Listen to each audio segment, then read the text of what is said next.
bumblebee parasite.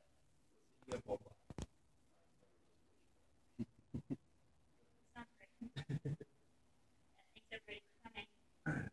This work grew out of my appreciation for plant phytochemicals, by definition, plant phytochemicals, and their effects in flowers, which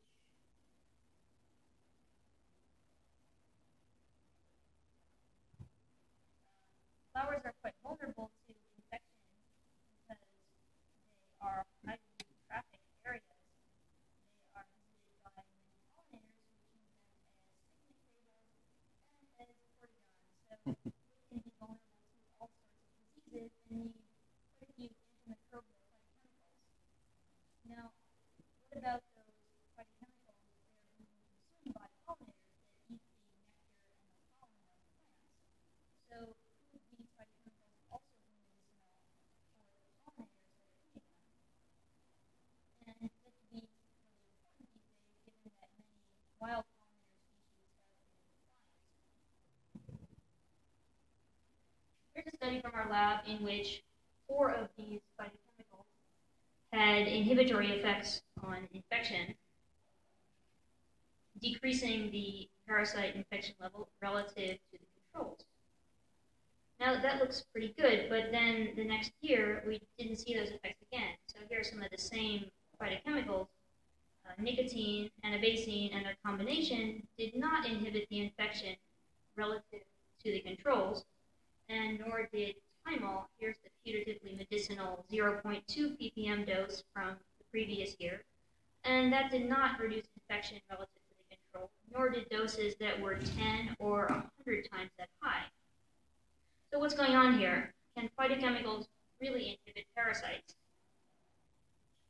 Well, I wanted to see if phytochemicals actually inhibited growth, and if strains varied in resistance, which might explain why phytochemicals are sometimes medicinal, sometimes not, depending on the parasite strain that's infecting the bee. Also, are these effects ecologically relevant? So, do the concentrations in flowers, are they sufficient to inhibit parasites, or are concentrations just so high that those would never be realized in nature, and that would not be medicinal for a wild bee? Finally, I also wanted to see if parasites could evolve resistance to the compounds that are inhibitory. So here's our study system. Very cute, Crithidia bombi, also very evil. It's an intestinal trypanosome that lives in the gut of bumblebees, where it's naturally exposed to quite a few phytochemicals that the bees consume in nectar and pollen. It infects bees throughout the world and also decreases colony fitness, particularly for queens that are trying to found new colonies in the spring. It's also pretty strongly correlated with pollinator decline in areas where Crithidia bombi has been introduced along with European bees, and many native populations don't have resistance to this European parasite, so they can decline quite quickly when the parasite shows up. To test the direct effects of phytochemicals while eliminating some variation between the individual bees, I used Crithidia bombi cells that were isolated from bee guts using flow cytometry. So I ended up with 4 parasite strains, which I exposed to floral phytochemicals and measured their growth in 96 well plates.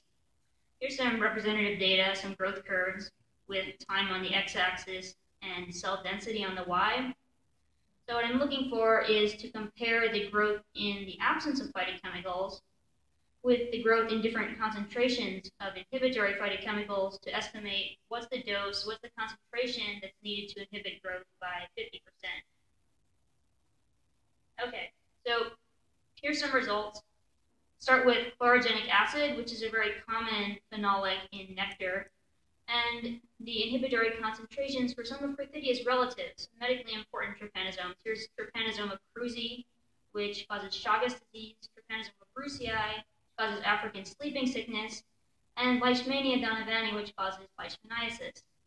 Well, here we see, wow, this is loud. Crithidia bombi, really the pathogen of most resistance in this case, 100 times the resistance to this compound compared to some of its relatives. I think that reflects maybe the evolutionary history of C. bombi living in the guts of bumblebees. It's pretty strongly selected for tolerance to common phytochemicals, whereas these, well, they live in the bloodstream of mammals and they're vectored by blood-feeding insects. So the selection for phytochemical resistance is not nearly as strong, I think, in these other related trypanosomes. And, well, plug your ears. The same for some other common phenolics found in nectar that inhibited Crithidia's relatives, but Crithidia could take it. So there were 3 phytochemicals. That's the last cloud sounds. 3 phytochemicals that did inhibit the parasites, and anabasine, eugenol, and thymol. Start with anabasine. The strains did vary quite a bit in inhibitory concentrations, but the highest concentrations that have been documented in nectar are about 5 parts per million. That's less than 1% of even the most susceptible strain. So don't think anabasine containing nectar is probably very medicinal for bees. Well, eugenol, the inhibitory concentrations were much lower, and eugenol was fairly consistently inhibitory for all of our 4 strains here. Now, eugenol happens to be one of the most common floral volatiles, so it's been found in over 100 species of flowers, and I think that means eugenol-containing plants could potentially be medicinal for wild bees in a variety of ecological settings. How about thymol? Well, for thymol, there was quite a bit of variation in resistance over a 4-fold range. And then again, let's consider these concentrations. Are these anywhere near what the parasites would encounter from living in bees that feed on flowers? So to do that, it says thymol, so you go to the thyme plant for which thymol is named and sample these tiny flowers. And find enough nectar to get 10 samples, and the range in flowers for thymol is something between 2 and 10 parts per million, which matches up very nicely with the levels that were inhibiting some of our parasite strains. That's pretty exciting for me. I think that levels of thymol in thyme flowers are sufficient to inhibit the growth of a key parasite of bumblebees, and that flowers such as thyme that are high in thymol could be medicinal for bees in the wild and real assets in their little struggle against disease. So to sum up this first part, can phytochemicals inhibit C. bombi? Well, some of them don't do a very good job. Crithidia bombi had very high resistance to several floral phytochemicals relative to other trypanosomes, and strains did vary in resistance, so the effects of phytochemicals on bees might depend on which strain they're infected with, a susceptible or a resistant one. Also, thymol and eugenol were inhibitory at levels found in flowers, suggesting that plants that contain these compounds could be medicinal for wild bees. All right, well, that was a snapshot in time, but I also wanted to see whether over a prolonged period, C. bombi could evolve resistance to some of these inhibitory phytochemicals. And the conditions were right. We had a high level of observed variation among the strains we tested. And this variation could be the substrate for natural selection. It's just that chronic exposure creates resistance over time. 3 specific questions. So can C. bombi evolve an increased resistance that might potentially diminish the medicinal benefits of those chemicals for bees? Would a blend slow the evolution of resistance? Now, this has been suggested in clinical and agricultural studies that it's very hard to overcome 2 compounds at the same time. And would there be costs of resistance that might limit its spread in natural systems? Well, here's what happened. Crithidia was indeed able to evolve resistance to these single phytochemicals. The dose needed to inhibit growth by 50% increased by around 10% over the 6-week exposure period. Now, this is, I would say, an entirely plausible exposure period in the wild. 6 weeks is about the normal period over which thyme plants flower. It's also the normal lifespan of a bumblebee worker, which typically specializes on a single floral type throughout its lifetime. How about our blend? Well, the blend did not do any better. Still an evolution of about 10% increased resistance over 6 weeks, perhaps reflecting the similar chemical structures of the thymol and eugenol of which the blend was composed. They're both 6-carbon molecules with an aromatic ring, a free hydroxyl group, so it's possible that resistance to one also confers resistance to the other. Now that was resistance across a spectrum of concentrations. What about the fixed concentration to which the strains were being adapted?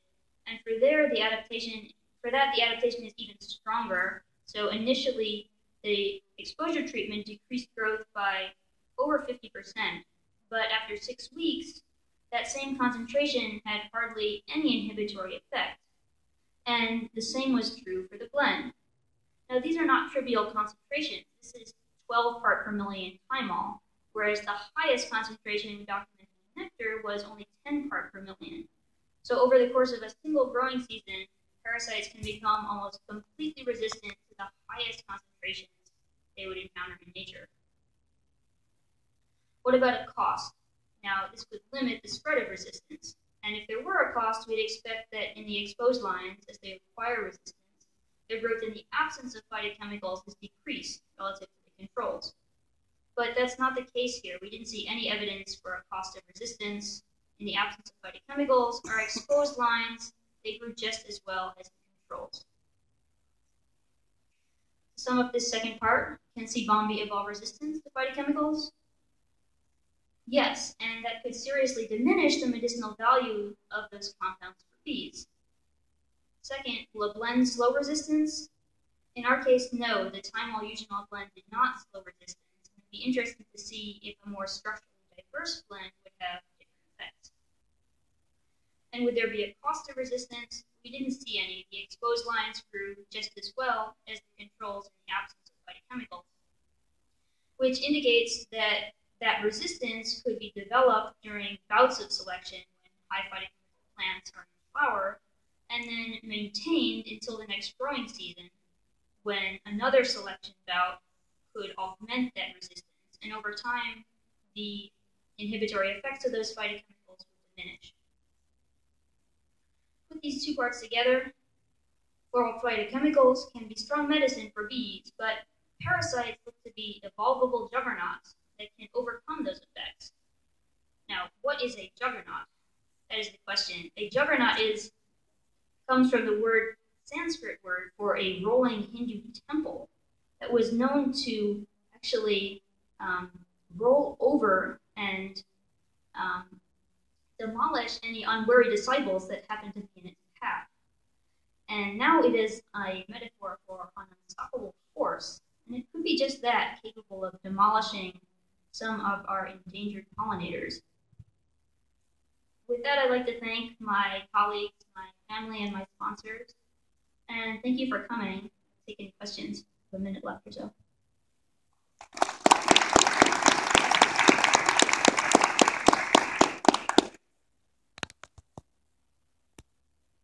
Questions about juggernauts?